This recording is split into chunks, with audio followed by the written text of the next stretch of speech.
যে আমি তোমার কাছে একটা স্বার্থপর মেয়ে, কিন্তু বিশ্বাস করো আব্বুর দেখা ছেলেকে বিয়ে করেছে সাথে তোমাকে বাঁচাতে, নাইলে আব্বুর লোকজন তোমাকে মেরে ফেলতো।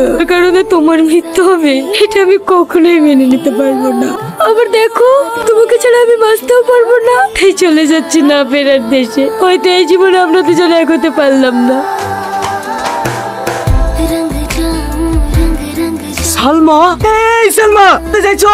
দাঁড়াও বলছি, দাঁড়াও। তুমি এরকম করো না প্লিজ।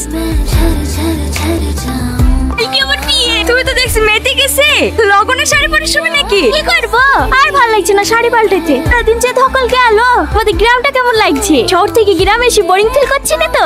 গ্রামের প্রকৃতি যে এত সুন্দর হয় তোর বিদ্যালয়ে আসলে জানতেই পারতাম না। যে মেয়েটাকে ও নিজের জীবনের থেকে বেশি ভালোবাসতো, সেই মেয়েটাও আজ অন্য একটা ছেলেকে বিয়ে করে নিল।